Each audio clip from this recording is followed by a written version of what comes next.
Again, good evening to all of you. Let's start our class. Today's date is 25th January और आज हम लोग basically बात करने वाले हैं रिफ्लेक्शन ऑफ साउंड और उसके एप्लीकेशन के बारे में. ठीक है, तो लास्ट क्लास में हमने रिफ्लेक्शन ऑफ साउंड बता दिया था थोड़ा बहुत और आज हम उसको आगे बढ़ाएंगे. तो लास्ट क्लास में मैंने आपको बताया था बेसिकली लॉज ऑफ रिफ्लेक्शन बताए थे. लॉज ऑफ रिफ्लेक्शन मैंने बताया था कि सबसे बड़ी जो बात थी हमारी I इक्वल्स टू आर, यानी angle of incidence is equal to angle of reflection होता था. हमने बताया था कि मान लीजिए कोई साउंड है, फॉर एग्जांपल इसको नाम दिया इंसिडेंट साउंड. ये क्या है? इंसिडेंट साउंड है,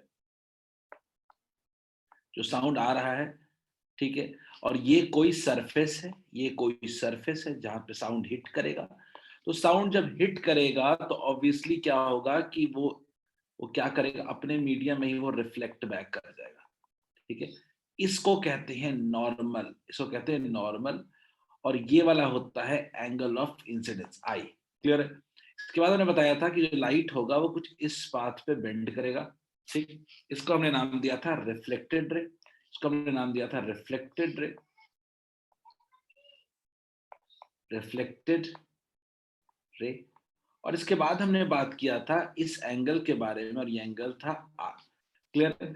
तो हमने देखा था कि I वॉज इक्वल टू क्या आर, यानी angle of incidence was equal to angle of reflection. और इसी को कहते हैं लॉ ऑफ रिफ्लेक्शन. इसी को कहते हैं लॉ ऑफ रिफ्लेक्शन.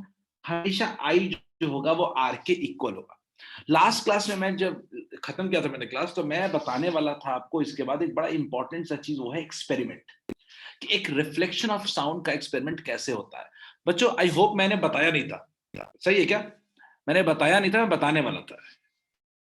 फिर रिमेंबर तो बच्चों याद है लास्ट क्लास जब हम पढ़ रहे थे तो रिफ्लेक्शन ऑफ हमने ये वाला टॉपिक बताया नहीं था.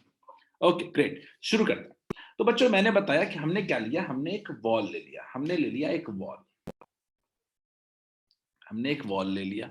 ठीक है, हमने क्या ले लिया, एक थिन ट्यूब ले लिया. थिन ट्यूब ले लिया, थिन ट्यूब ले लिया. ठीक है, और एक ले लिया सोर्स ऑफ साउंड. एक ले लिया सोर्स ऑफ साउंड जो कि साउंड प्रोड्यूस करेगा, जो कि साउंड क्या करेगा, प्रोड्यूस करेगा. ठीक, हमने सोर्स ऑफ साउंड ले लिया और हमने क्या किया कि साउंड को इंसिडेंट किया उस थिन पाइप के थ्रू. तो थिन पाइप के थ्रू साउंड गया, दीवार पे जाएगा तो दीवार पे क्या करेगा, साउंड हिट करेगा और रिफ्लेक्ट बैक कर जाएगा. तो साउंड दीवार पे इंसिडेंट कर दिया हमने. हमने क्या किया कि हमने एक और ट्यूब ले लिया.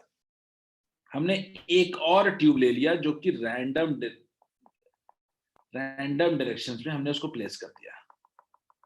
हमने एक और ट्यूब ले लिया जिसको रैंडम डायरेक्शन में प्लेस कर दिया. और हम क्या कर रहे थे कि हमने क्या कर दिया, उसके पास अपना कान लगा दिया हियर करने के लिए. और हम क्या कर रहे हैं कि हम इस ट्यूब को चारों तरफ घुमा रहे हैं. हम इस ट्यूब को चारों तरफ घुमा रहे हैं.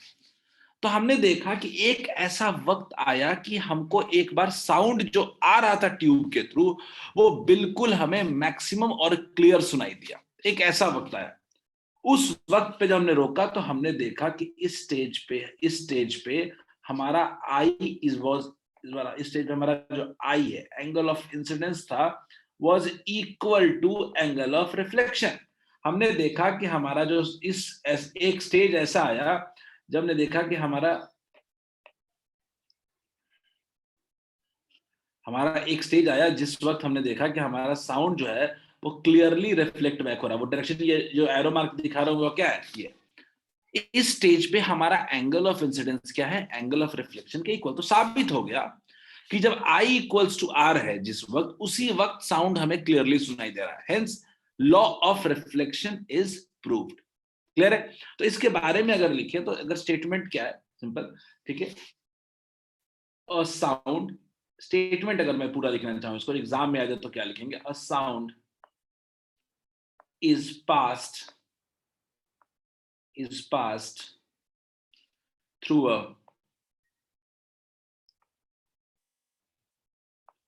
a thin tube, pass through a thin tube, and incident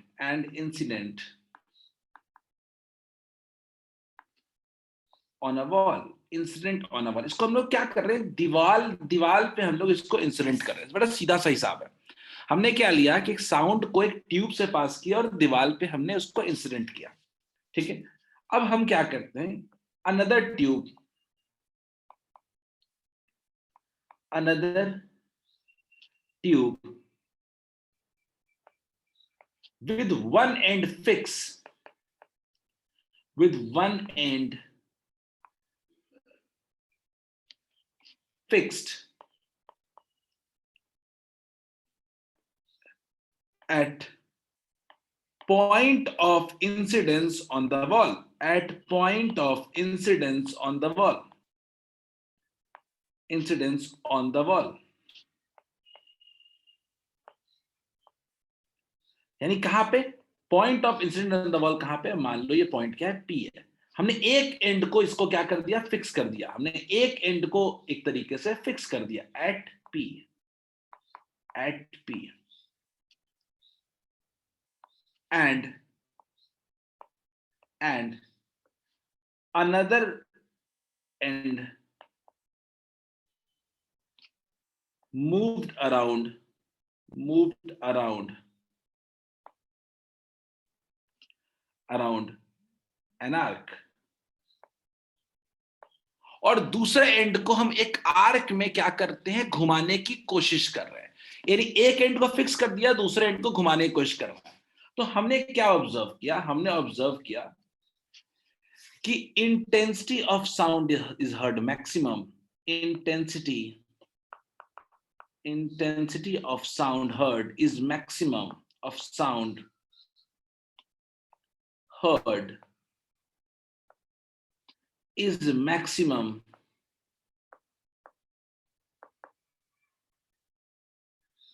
when angle of incidence, when angle of incidence is equal to r। जब I equals to r था, उसी वक्त हमको आवाज सबसे ज्यादा क्लियर सुनाई दिया। तो क्या प्रूव नहीं हो गया क्या कि I equals to क्या होगा, r होगा, लॉ ऑफ रिफ्लेक्शन होगा। बोले क्लियर है क्या। यही पूरा का पूरा ये एक्सपेरिमेंट है रिफ्लेक्शन ऑफ साउंड पे, जो कभी कभी आपको आ जा सकता है। तो आप इसको साफ साफ लिख लो और लिख के बताओ, then we move ahead. Copy में साफ साफ लिखो, हेडिंग डालो रिफ्लेक्शन ऑफ साउंड, ठीक है। एक छोटा सा फिगर बना लो दिखाने के लिए, और साफ साफ लिखो ये क्या हो रहा है। लिखोगे तो और समझ में आएगा। भागते नहीं है, पहले एक बार ठीक से लिख लेते हैं उसको।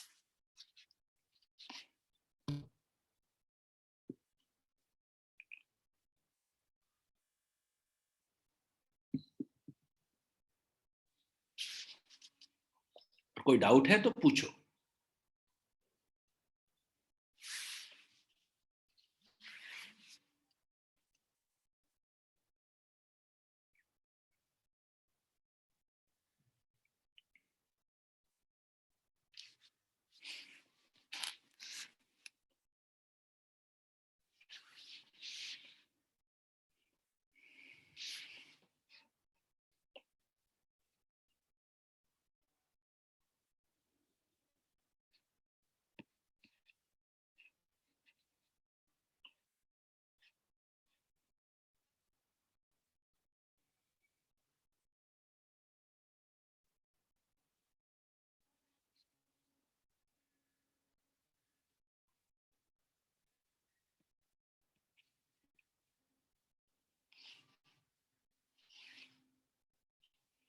नोट कर लेना, तो एटलीस्ट से yes.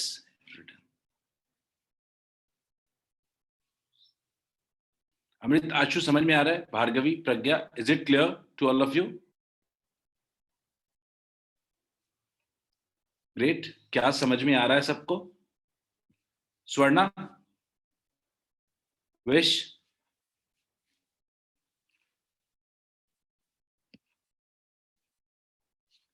Rishu, is it clear.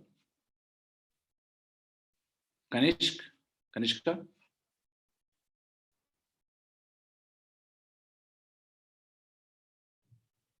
Great. बच्चों लास्ट 30 सेकेंड्स, उसके बाद हम लोग आगे बढ़ेंगे। If not written you can ask for time. उसके बाद हम लोग अपना फ्रेश टॉपिक शुरू करेंगे, एको।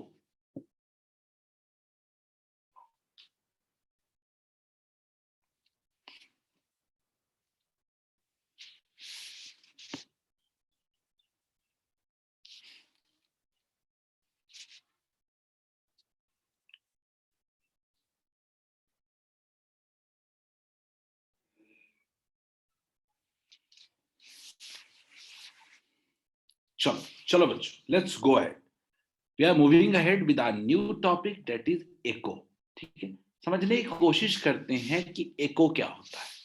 ठीक है, बेसिकली अगर एको की बात करें बच्चों, तो एको अगर कभी पहाड़ों पे गए हो, अगर कभी पहाड़ों पे जाओगे और जोर से चिल्लाओगे, तो आपको नहीं लगता कि आपकी आवाज खुद ही आपके कानों में दोबारा रिपीट होती है? या इससे बढ़िया आपको अगर एको देखना है, पहाड़ों पे जाने की जरूरत नहीं है, किसी खाली रूम में अगर चिल्लाते हो तो क्या आवाज रिपीट नहीं होता है क्या? बताओ बच्चों, क्या आवाज रिपीट होता है क्या? डू यू फील अपना ही आवाज अपने कानों में बार बार आ रहा है?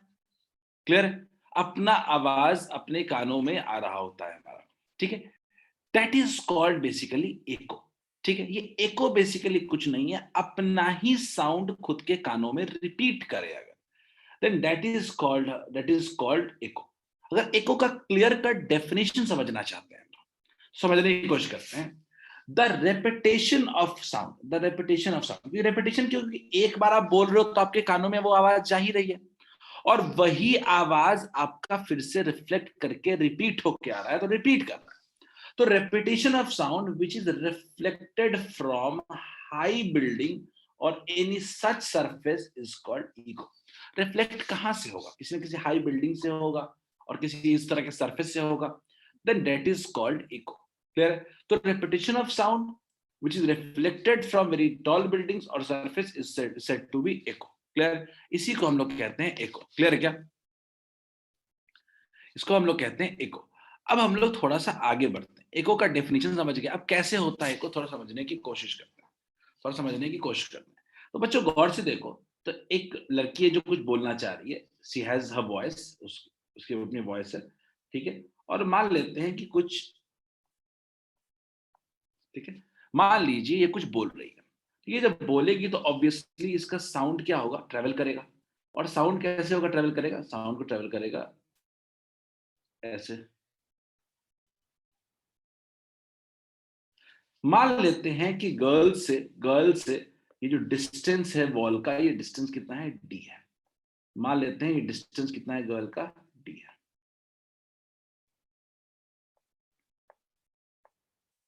गर्ल का डिस्टेंस कितना है? डी है। ठीक बात, गर्ल का डिस्टेंस है डी। अब ये साउंड गया, लेकिन साउंड जो गया है वो रिफ्लेक्ट होके वापस भी आएगा।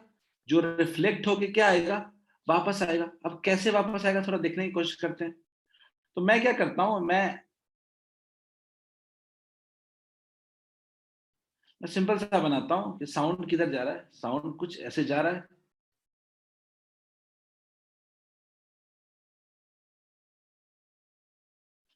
उतना ही डिस्टेंस ट्रेवल करके फिर से क्या आ रहा है? कानों में ट्रेवल कर रहा है। यानी अब मैं ऐसा बोलूं क्या कि साउंड पहले दीवार तक गया है, टॉल बिल्डिंग से के पास गया है, और फिर वहां पे जाके लौटा है। तो क्या मैं ऐसा लिखूं क्या कि टोटल डिस्टेंस कितना ट्रेवल किया है? टोटल डिस्टेंस बताइए बच्चों, टोटल डिस्टेंस कितना हुआ है? जा करके लौटा है, टोटल डिस्टेंस कितना हो गया? डी या टू डी? टोटल डिस्टेंस कितना होना चाहिए बच्चों बताओ? Pragya Singh 2D, anyone else? तस्लीम सिंह 2D, बिल्कुल सही। टोटल जो डिस्टेंस ट्रेवल करेगा इस चक्कर में वो कितना कर लेगा? 2D। मान लीजिए बच्चों की टाइम लगा है कुछ t सेकेंड्स, और मेरी स्पीड जो है, स्पीड ऑफ साउंड जो है वो कितना है? v है। तो इतना तो पता है सबको कि total distance by time equals to क्या होता है? स्पीड होता है। तो मुझे लगता है कि सब लोग इस बात से मानते हैं कि 2D by T is equal to v। और बेटर फॉर्मूला जो आता है वो time equals to total distance by velocity. यही फॉर्मूला है एको का। एको कितने देर में सुनाई देगा हम जो कुछ बोल रहे हैं, वो डिपेंड करेगा कि कितने दूर पे बॉडी है जिसे रिफ्लेक्ट हो रहा है, और उसके बाद दूसरा चीज पे डिपेंड करेगा, वो है स्पीड ऑफ साउंड। यानी याद रखिएगा, एको का फॉर्मूला जो होता है वो होता है T equals to 2D/V। Is this clear to all of you? क्या ये सबको क्लियर है? ऋषु ने हैंड रेस किया है, ऋषु गो अहेड, पूछिए।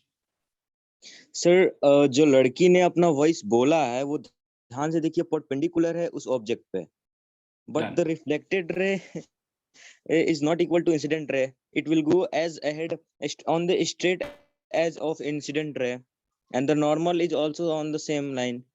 मैं आपको पहला दो बातें समझाऊंगा ऋषि यहाँ पे।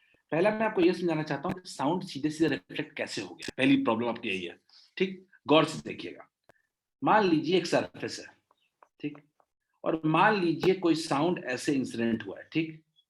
कोई साउंड अगर ऐसे इंसिडेंट हुआ है तो एंगल ऑफ इंसिडेंस कितना है? 0 है क्या? 90 डिग्री सर। ओ सॉरी 0 सॉरी, 0 डिग्री। यस तो सर। एंगल ऑफ रिफ्लेक्शन अपने पाथ पे टर्न बैक नहीं कर जाएगा?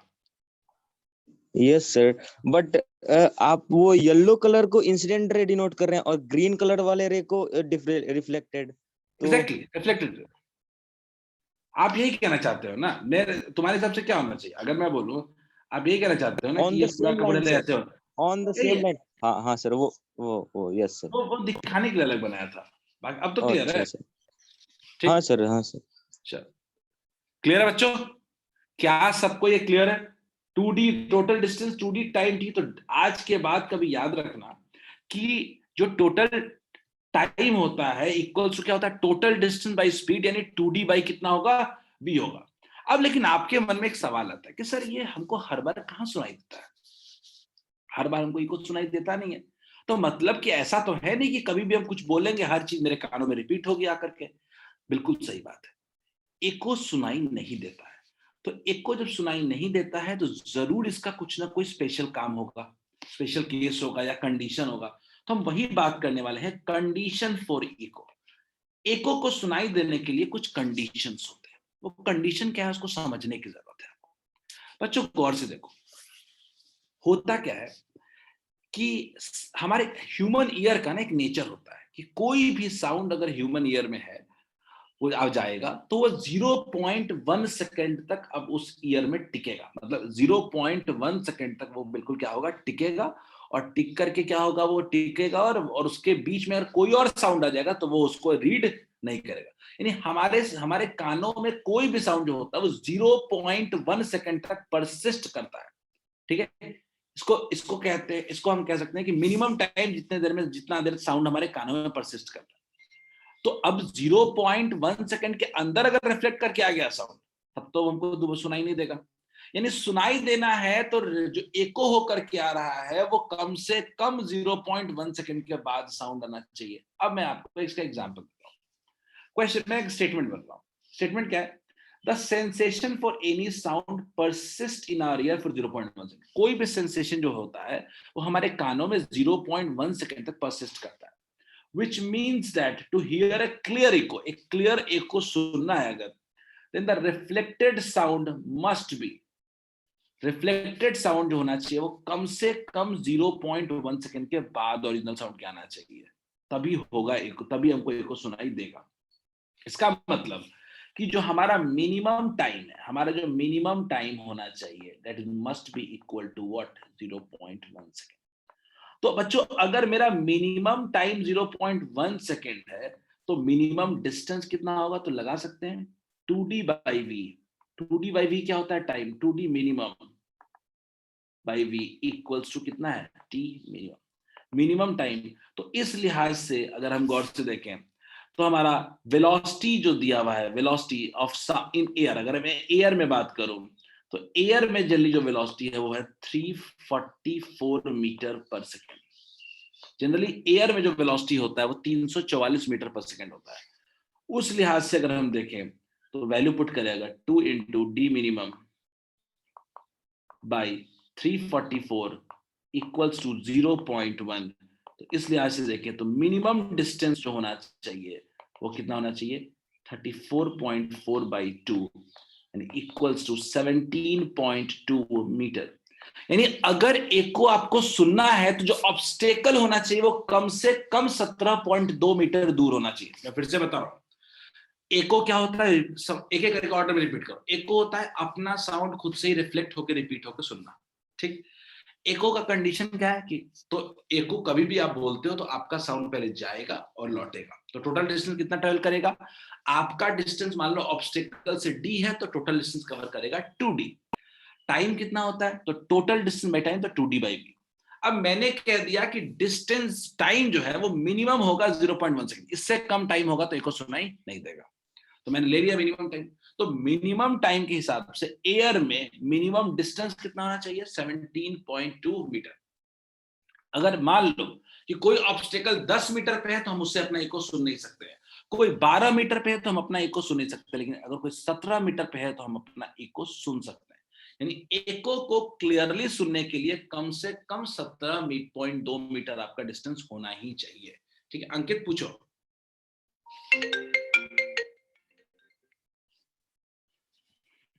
अंकित आपका ऑडियो ऑन नहीं है, एक बार ऑडियो ऑन कर लो, चैट में बता दो मुझे। ठीक, तो बच्चों होपफुली आपको ये क्लियर हो गया होगा अभी तक जो मैं बता रहा था। आपको क्लियर हो गया होगा जो मैं बता रहा था। मेरा पॉइंट इतना है, जल्दी से एक बार लिख लो आप। पहले एको का डेफिनेशन लिखो, सबसे पहला जो काम होना चाहिए आपका वो डेफिनेशन ऑफ एको होना चाहिए। फिर आप इस पार्ट को करो एंड लास्ट में इसके बारे में लिखो। लास्ट में आप इस पॉइंट के बारे में लिखो, सेंसेशन वाला। जल्दी जल्दी नोट करें सब लोग, कोई भी डाउट होता है पूछिए। और अगर इसको लिखना है, हेडिंग डालना है यहां से, तो ये याद रखना ये कंडीशंस फॉर एको है, ये कंडीशंस।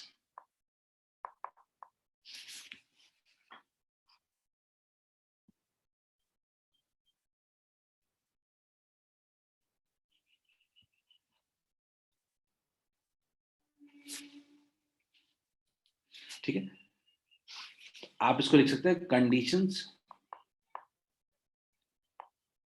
Of N eco.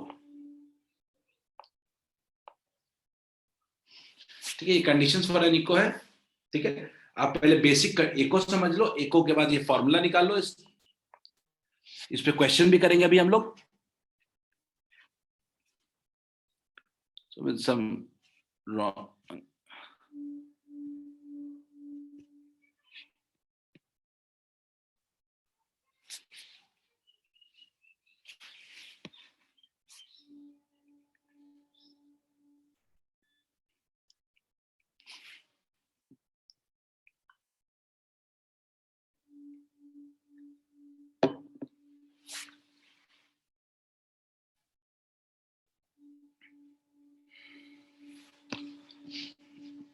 सब लोग जल्दी नोट करें, then we can move to our questions also. Formula एक ही है, ये t इक्वल्स टू 2d/v। एक कंडीशन है कि टाइम 0.1 सेकंड से कम नहीं हो सकता। एयर में, एयर की बात कर रहा हूं, नहीं हमारे ईयर्स में मिनिमम टाइम 0.1 सेकंड से कम नहीं हो सकता, और एयर में डिस्टेंस 17.2 मीटर से कम नहीं हो सकता। मैं एक और स्पेशल केस बताऊंगा, फिर आगे क्वेश्चंस करेंगे।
Done, Bhargavi? Just waiting for everyone to get it.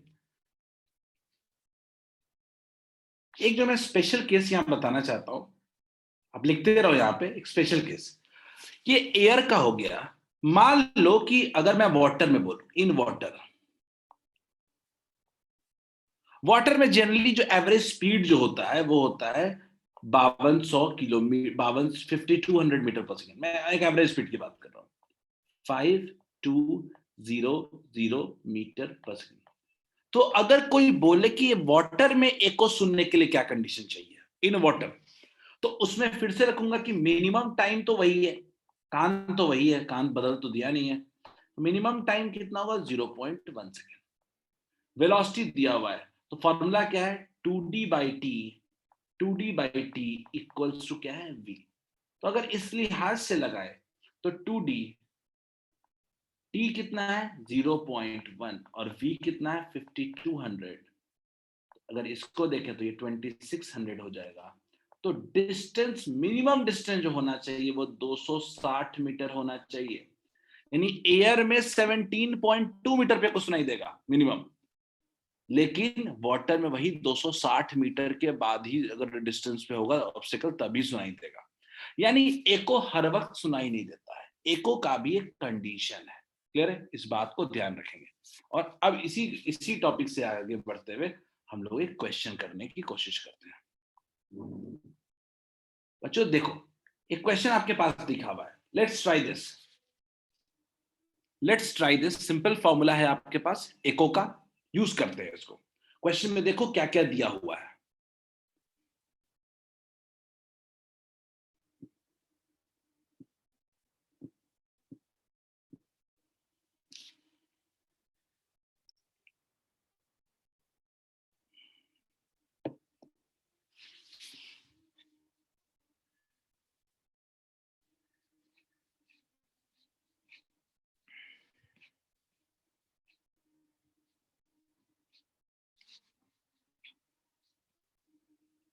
मेरे पास एक आंसर आ चुका है आयुष का। आयुष कह रहा है 0.33 सेकेंड, आस्था ने कहा है 0.33 सेकेंड, ऋषु ने कहा है 0.33 सेकेंड। 3 आंसर मेरे पास आया अभी तक।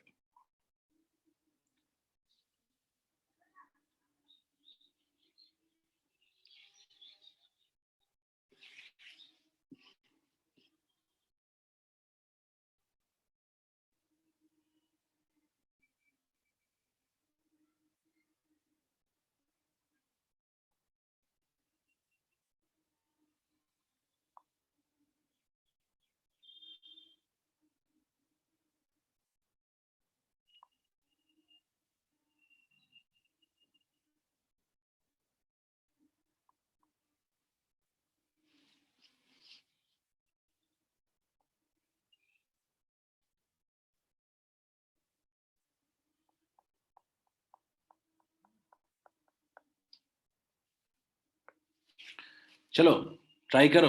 कनिष्का गलत है, भार्गवी सही है, प्रज्ञा सही है, अनुराग सही है, ऋषु सही है। कनिष्का आप उल्टा कर दिए, आपको रेसिप्रोकल करना था उसका फॉर्मूला, देखिए आप ऑपोजिट लगा दिए हो।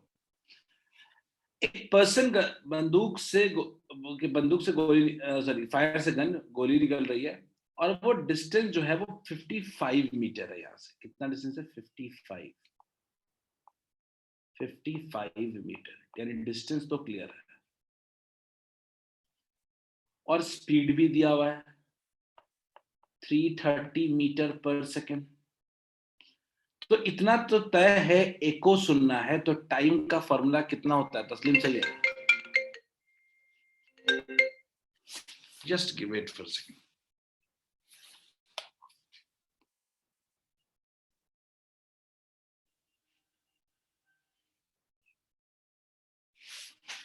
ओके,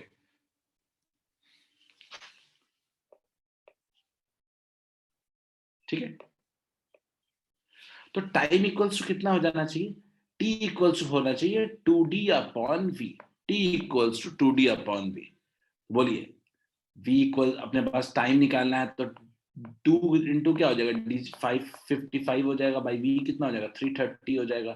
तो ये 110/330। आपने कनिष्का उल्टा कर दिया इसको, कितना हो गया 1/3 सेकेंड्स, यानी कह सकते हैं इसको 0.33 seconds. Is it clear to all of you? Let's go ahead with next one. I hope सबको ये क्वेश्चन समझ में आ गया होगा। I hope सबको ये क्वेश्चन समझ में आ गया होगा। अगला क्वेश्चन सब लोग ट्राई करें। Try next one. Try this question.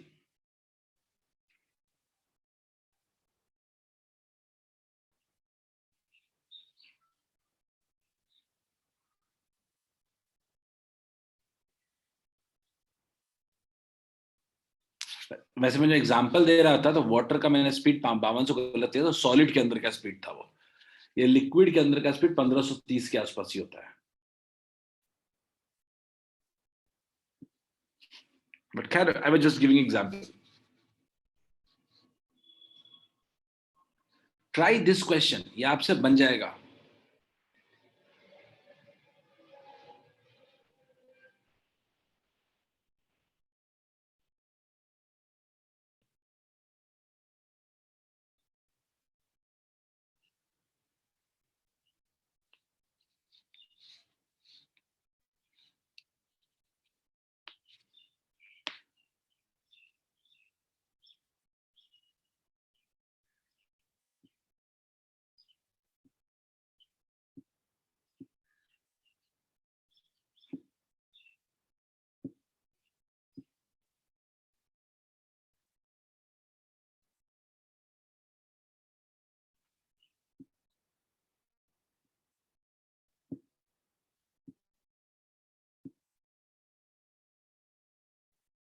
अनुराग देखते हैं. लुक्स फाइन, मुझे ठीक लग रहा है.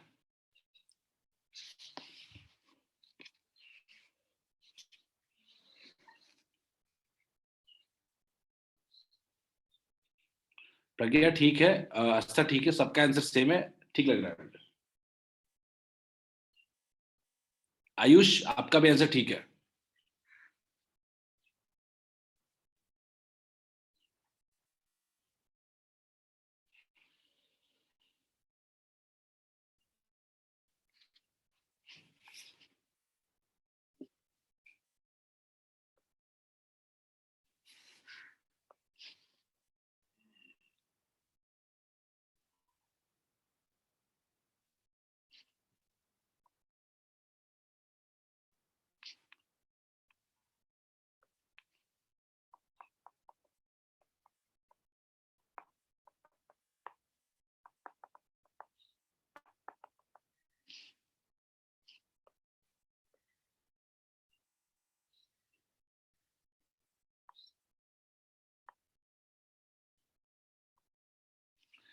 एक डेप्थ है. पर आयुष कनिष्का ठीक है, अभी तक हमारे पास 5 लोगों ने सही आंसर दिया है. Kanishka very good. हम एक सोनार हम लोग एक, इस बारे में आगे भी बात करेंगे हम लोग. सोनार वेव्स हमने क्या किया, प्रोड्यूस किया, एमिट किया और एमिट करके वो फिर से क्या हो गया, रिफ्लेक्ट होकर के फिर से वो हमारे पास पहुंचा. ये बेसिक मेथड है किसी भी रिवर का डेप्थ पता करने का, या कोई सबमरीन पानी के अंदर जा रहा हो उसको भी ढूंढने का एक बेस्ट तरीका है सोनार. तो आपने मान लीजिए कि जो भी हो गया, डेप्थ मान लीजिए डी है, तो क्या ये क्लियर नहीं है क्या कि टोटल डिस्टेंस कितना कवर करेगा, 2D. क्लियर है क्या, 2D बाई टोटल टाइम कितना है T इज इक्वल टू कितना रहेगा V. तो क्वेश्चन में आपको सब कुछ तो दिया हुआ है, 2 × D बाई T दिया हुआ है कितना, 2 इज इक्वल टू 1531. कैंसिल हो गया, तो क्या D इक्वल्स टू 1531 मीटर नहीं हो जाएगा? Is it clear? क्या D इक्वल्स टू 1531 मीटर नहीं हो जाएगा?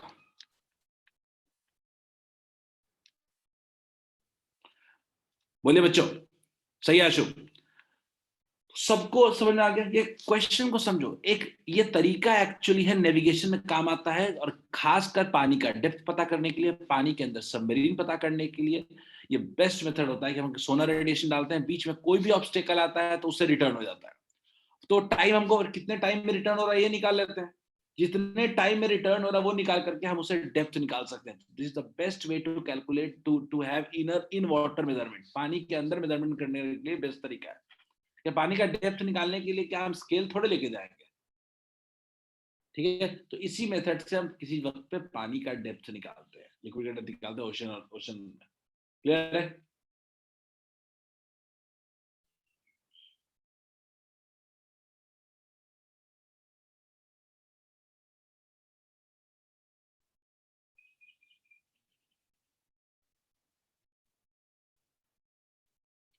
डन.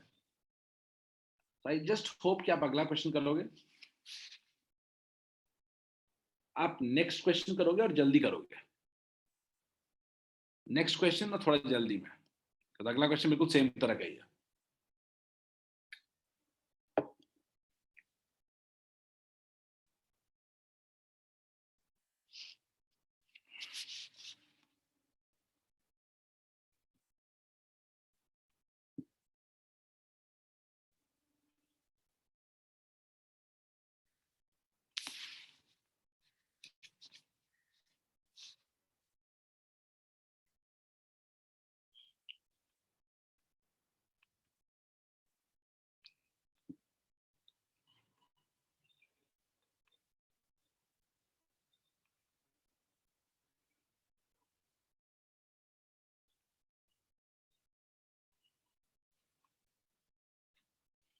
भार्गवी देखते हैं।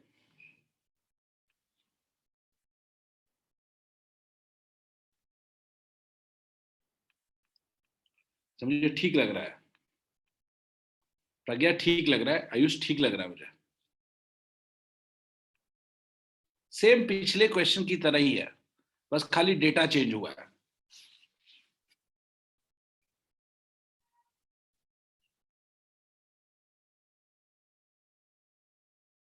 आस्था सही है, वेरी गुड।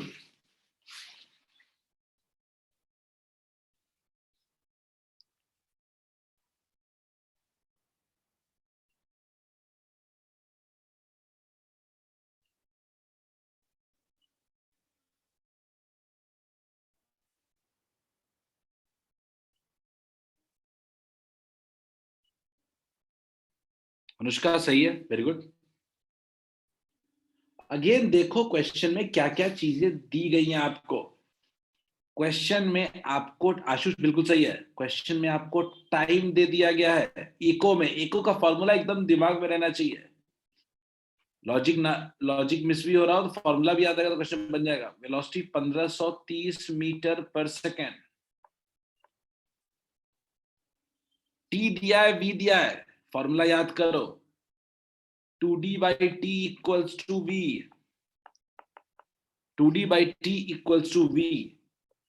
इसका मतलब है कि d equals to v into T by 2। v कितना है 1530 इंटू वेलोसिटी इंटू टाइम कितना है 80 सेकेंड्स बाई 2 कितना हो गया 40। 61,200। अनुराग बिल्कुल सही है। Is it clear? 6102 metre, 61,200 metre, यानी कह सकते हो 61.2 kilometre. Is this clear to all of you?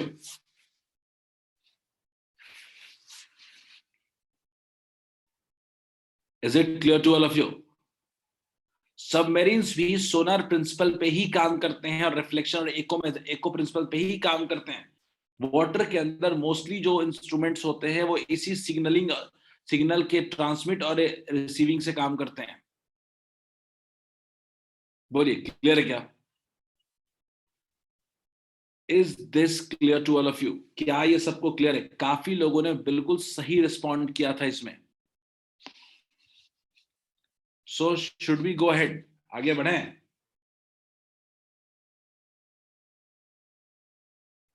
सब लोग नेक्स्ट क्वेश्चन ट्राई करें। This would be the last question for the day.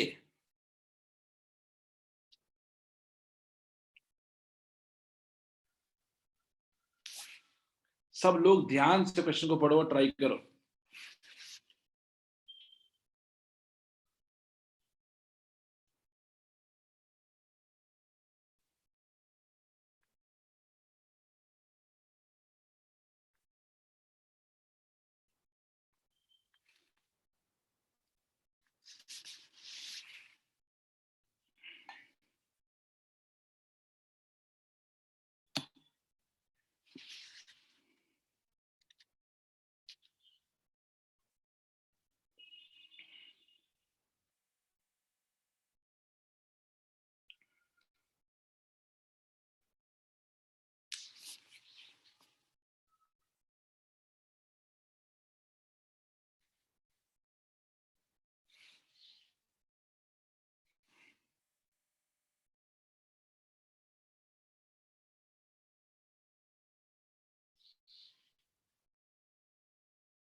सब लोग इसको इमेजिन करो विद फिगर।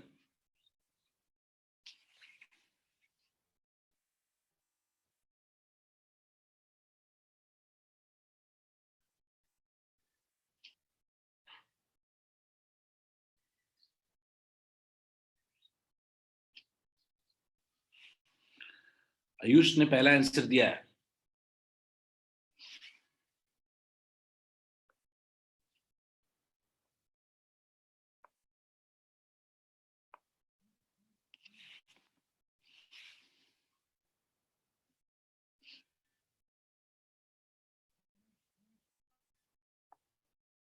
छह 640 मीटर दूर है नियरेस्ट क्लिफ के।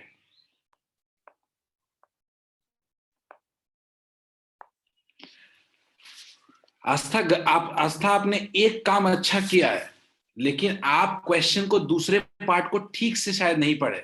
आप जो कैलकुलेट किया हो क्या वो निकालने को बोल रहा है क्या? और आस्था मुझे यहाँ पे पहले पार्ट का आंसर आपने नहीं दिया, क्योंकि मुझे पता है कि वो सही आया है, फिर भी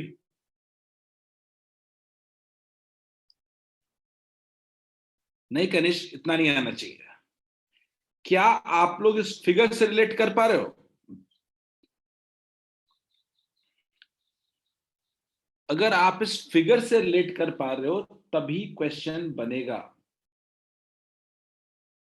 नियरेस्ट वाले से 640 मीटर दूर है, और दूर वाला का पता नहीं कितना डिस्टेंस है,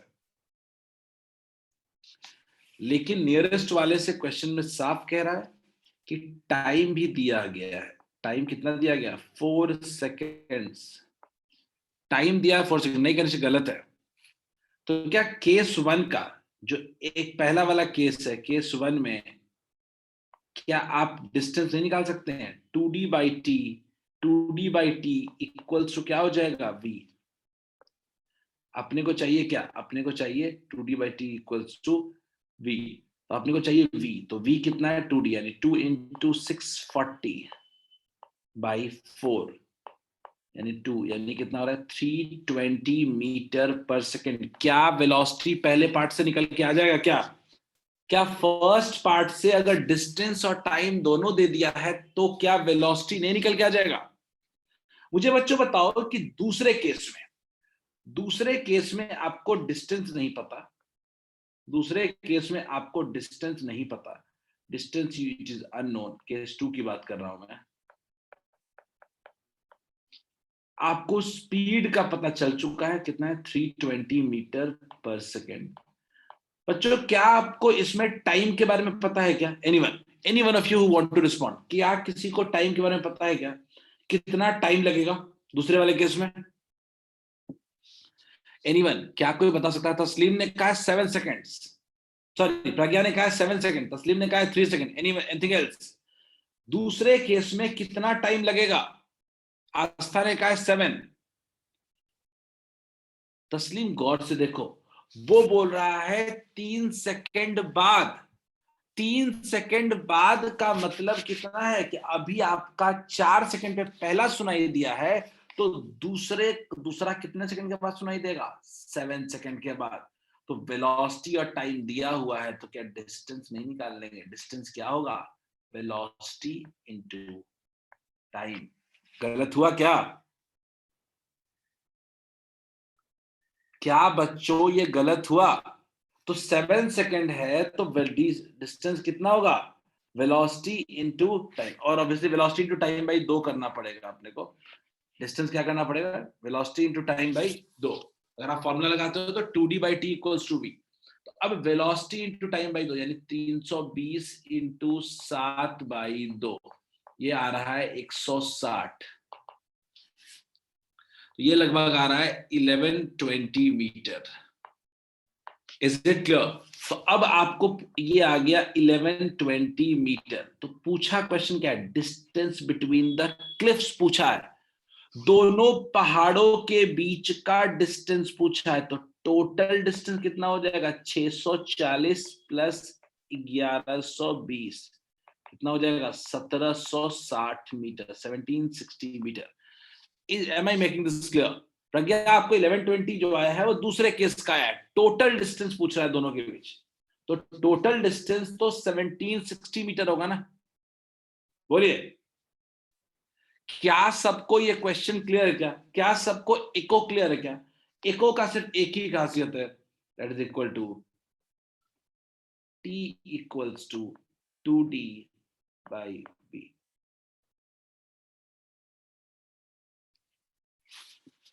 Is this clear, बच्चों?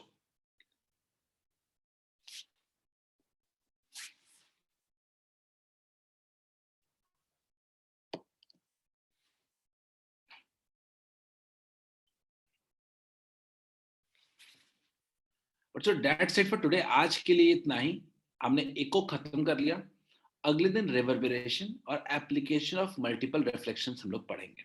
हमको 3 क्लास और लगेगा चैप्टर को खत्म करने के लिए, हार्डली 3 क्लासेस मोर।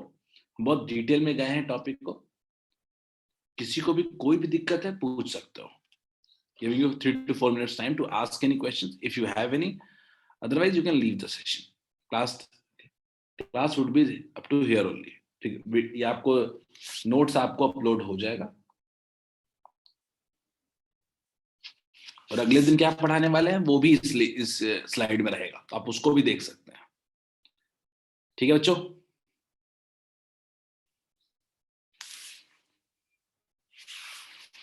ओके बच्चों, have a nice day then.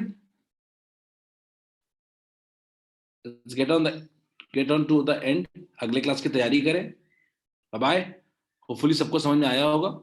दिक्कत है, you can just message me up as well. Message भी कर सकता हूं मुझे। Okay, bye bye, have a nice day.